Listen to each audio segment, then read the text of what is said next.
భయానకం అనే మాట సరిపోదు దీన్ని వర్ణించడానికి. ప్రపంచవ్యాప్తంగా ఉన్న విష సర్పాల్లో కోబ్రాలను మించింది మరొకటి లేదు. ముఖ్యంగా భారత్, ఆసియా ఖండంలో ఉండే అత్యంత ప్రమాదకరమైన బ్లాక్ కోబ్రా కాటేస్తే క్షణాల్లోనే ప్రాణాలు గాల్లో కలిసిపోతాయి. ఇలాంటి పాము కన్నా ఆస్ట్రేలియాకు చెందిన ఓ పాము విషయం చాలా ప్రమాదకరమని శాస్త్రవేత్తలు చెబుతున్నారు. ప్రపంచ స్థాయిలో ఇంటర్నేషనల్ జర్నల్ ఆఫ్ న్యూరోఫార్మకాలజీ ప్రకారం ప్రపంచంలో అత్యంత విషపూరితమైన పాము ఇదే. ఇంకా చాలా న్యూరో మ్యాగజైన్లలో దీని ప్రమాదం గురించి భారీ కవర్ స్టోరీలు వచ్చాయి. ఈ పాము విషయంపై భయానక విషయాలు వెలుగు చూశాయి. ఇంగ్లాండ్, తైవాన్, ఆస్ట్రేలియా దేశాలలో దీని ఉనికి కనుగొనబడింది. ఈ ప్రత్యేకమైన పాము తన కోరల్లో చాలా బలమైన విషయాన్ని కలిగి ఉంటుంది. ఇది విషముని గాలిలోకి ఊదగలదు. అలా దాని విషంతో ఇది నిమిషాలలో ఎవరినైనా చంపగలదు. ఈ ఆస్ట్రేలియన్ పాము యొక్క ఒక్క కాటులో 100 మందిని చంపేంత విషం ఉంటుందని శాస్త్రవేత్తలు కనుగొన్నారు.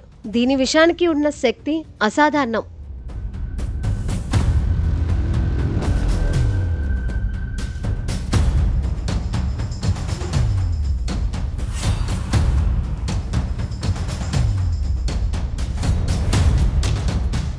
బ్రిస్టల్ విశ్వవిద్యాలయంలోని స్కూల్ ఆఫ్ కెమిస్ట్రీ పరిశోధనల ప్రకారం ఈ పాము శరీరంలో 110 mg విషం ఉంది. ఈ పామును వాడుపుగా పట్టుకొని ఒక గాజు పాత్రలో కానీ తెల్ల వస్త్రంపై కానీ దీని విషాన్ని కక్కిస్తారు. అలా చేయగా వచ్చిన విషపు ఆయాన్లు ఇవన్నీ. ఇది ఒక్క చుక్కలో 100 మందిని చంపగల శక్తి ఉందని ఈ ప్రయోగాలలో తేలింది. ప్రపంచంలో ఇదే ఇప్పటి వరకు అతి భయానక నల్లనాగు. తన కోరల్లో గల కేవలం ఒక్క చుక్కతో 100 కంటే ఎక్కువ మందిని చంపగలదు. కేవలం ఒక్క చుక్క విషంతో 2.5 లక్షలకు పైగా ఎలుకలను చంపగలదు. ఇంత ప్రాణాంతక స్వభావం ఉన్నప్పటికీ ఈ పాములు ఒంటరిగా ఉంటాయి, దూకుడుగా ఉండవు. ఈ పాములు చాలా అరుదుగా మానవుల కంట పడతాయి. విషాన్ని తీయడానికి పాములను సేకరించేవారు, వన్యప్రాణి పార్కులో కీపర్గా పనిచేసేవారు దీని కాటుకు గురైన వారిలో ఉన్నారు.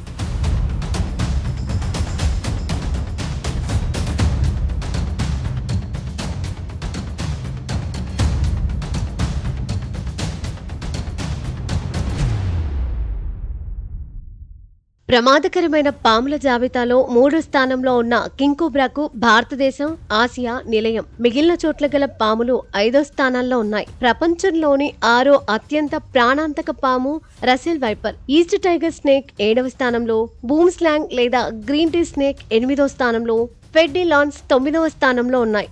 ఆఫ్రికాలో కనిపించే ప్రమాదకరమైన బ్లాక్ మాంబా 10వ స్థానంలో ఉంది. ప్రపంచంలో మాత్రం ఇదే అతి దారుణ పాము ఇప్పటి వరకు.